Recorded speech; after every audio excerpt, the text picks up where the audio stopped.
Bienvenue dans le podcast My Coaching Partner. Je m'appelle Capucine et je suis coach professionnel, spécialiste dans la gestion de carrière. Ici, on parle de carrière, de transition professionnelle, de prise de poste et de retour à l'emploi avec des conseils concrets, de l'inspiration et des clés pour passer à l'action.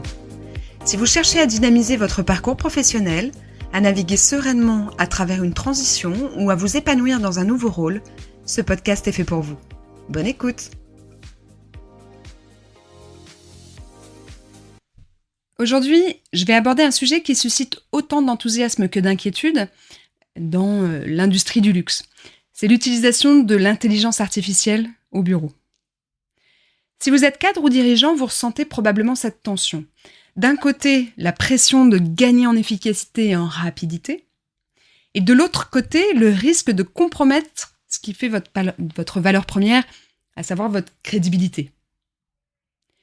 Parce que dans votre secteur, la confiance ne se négocie pas, un rapport bâclé, une présentation avec des données erronées, une communication peu maîtrisée, et c'est votre légitimité qui est impactée.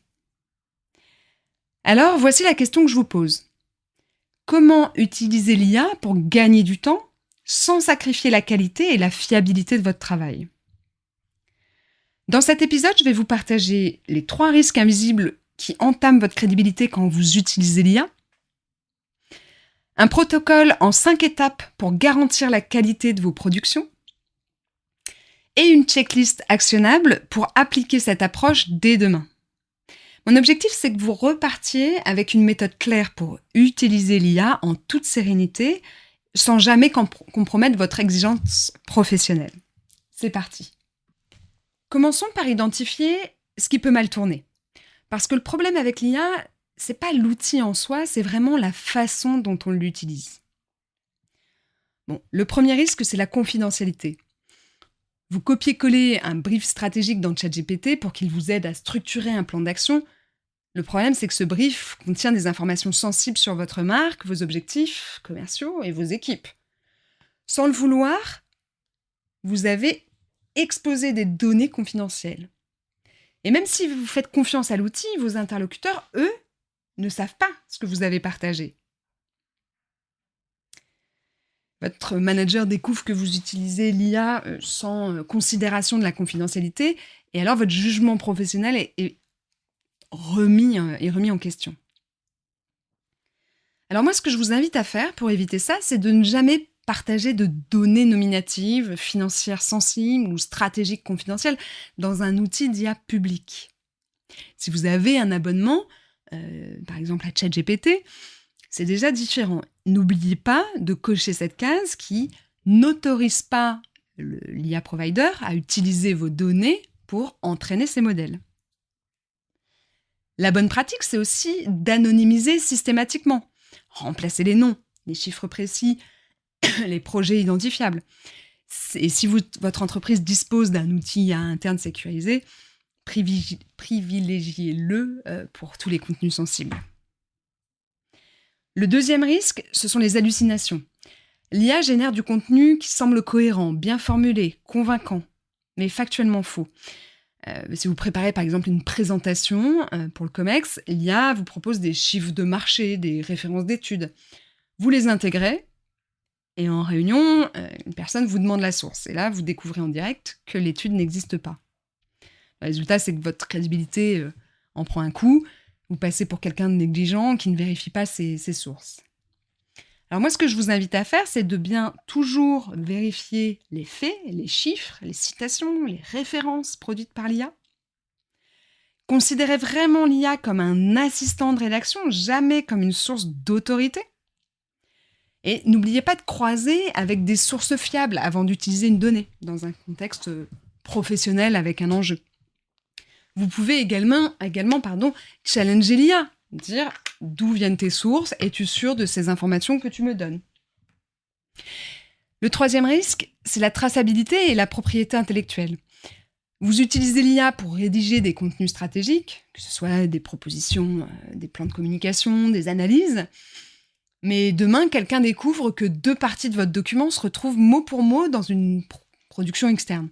Ou pire, vous avez copié-collé une sortie IA sans le retravailler et votre direction identifie un ton impersonnel, générique, qui ne vous ressemble pas.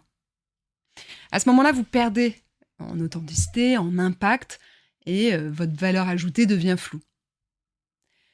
Mes conseils, c'est de ne jamais utiliser une production IA brute. Il faut toujours la reformuler, personnaliser, contextualiser. Vous pouvez garder également une trace écrite de votre processus de création, les prompts utilisés, les sources consultées, la validation faite. N'oubliez pas de relire avec un œil critique. Est-ce que ce document pourrait être signé par n'importe qui? Si oui, retravaillez. Et ce qui va être aussi très important, c'est de donner votre ton, de personnaliser, on va dire, au maximum ces outils d'IA que vous utilisez.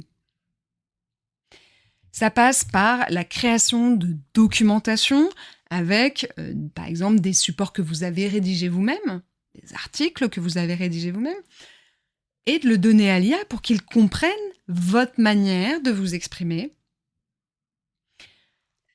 Et également, ça va passer par la personnalisation de vos outils. Donc, vous voyez le fil rouge. Le problème, ce n'est pas l'IA, c'est vraiment l'absence de méthode pour l'utiliser intelligemment. Alors, voici le protocole que j'utilise pour garantir une utilisation éthique, responsable et performante de l'IA. La première étape, c'est de clarifier l'intention avant de solliciter l'IA. Posez-vous la question, qu'est-ce que je veux vraiment accomplir? Est-ce que c'est structurer mes idées, reformuler un message complexe, générer des options de titre d'un document, obtenir un premier jet à affiner? Le principe clé, c'est que l'IA est un outil de production, pas de réflexion stratégique. La réflexion, c'est vous. L'IA, vous pouvez lui déléguer l'exécution. L'étape 2, c'est d'anonymiser et de contextualiser. Avant de copier-coller quoi que ce soit dans l'IA, anonymisez. Remplacez les noms de collaborateurs par des fonctions. Remplacez les données financières précises par des ordres de grandeur. Un budget significatif au lieu de 2,3 millions d'euros par exemple. Remplacez les noms de projets sensibles par des codes génériques comme projet A. Le principe, c'est que vous pouvez travailler avec l'IA sans exposer votre entreprise. L'étape 3, c'est de valider systématiquement les faits et les sources. Dès que l'IA produit un chiffre, une référence, une étude, une citation, vérifiez. Consultez les bases de données fiables de votre secteur, demandez à un pair ou à votre équipe s'ils connaissent cette information. Le principe, c'est qu'une seule erreur factuelle peut détruire des mois de crédibilité. Donc, zéro tolérance sur la véracité des informations. L'étape 4, c'est de personnaliser et de contextualiser la sortie. L'IA produit du contenu générique. Votre rôle, c'est de le rendre unique, authentique, aligné avec votre voix et votre contexte. Donc, ce que je vous disais en préambule, c'est ajouter des exemples concrets de votre environnement. Reformuler les phrases trop lisses avec votre style personnel. Un outil comme ChatGPT a la force d'apprendre à vous connaître au fur et à mesure des utilisations. Donc n'hésitez pas à lui dire ça ne me convient pas, voilà comment moi je le dirais, ou j'attends de toi que tu fasses ceci. N'oubliez pas également de supprimer le jargon IA. Les en conclusion, il est essentiel de, dans un premier temps. Tout ça, c'est très propre à l'IA. Intégrez aussi des insights tirés de votre expérience client. Le principe clé, c'est que votre valeur ajoutée, elle réside dans votre expertise, dans votre jugement, dans votre connaissance du contexte. L'IA, elle va vous faire gagner du temps et vous allez créer la différence. L'étape 5, c'est de relire avec un œil critique. C'est vraiment la validation qualité. Relisez le document en vous demandant « est-ce que je signerai ce document ?» Identifiez les passages qui sonnent creux, impersonnels, génériques. La relecture, c'est vraiment votre dernier rempart contre l'approximation. Et vraiment, ne faites pas l'impasse dessus. Avec ce protocole, vous allez utiliser l'IA en toute sérénité. Vous gagnez du temps sans sacrifier la qualité. Et vous préservez votre crédibilité au passage. Alors, vous vous demandez peut-être si cette approche fonctionne réellement. Oui, c'est celle que j'utilise, c'est celle que je fais utiliser à mes clients. Et si vous avez besoin d'aide pour la prise en main de l'IA dans votre vie professionnelle, sachez que d'ici quelques semaines, je vais sortir une offre d'accompagnement pour vous faire monter en compétences sur l'IA avec vraiment un programme sur mesure en fonction de votre poste et de vos responsabilités de votre quotidien professionnel. Merci beaucoup de m'avoir écouté. N'hésitez pas, si vous avez besoin qu'on échange sur vos besoins pour vous approprier l'IA dans votre quotidien professionnel. Vous pouvez réserver un créneau afin que nous puissions discuter. Le lien est en description de cet épisode. Moi, je vous dis à la semaine prochaine pour un nouvel épisode. D'ici là, prenez soin de vous. Je vous dis à très vite.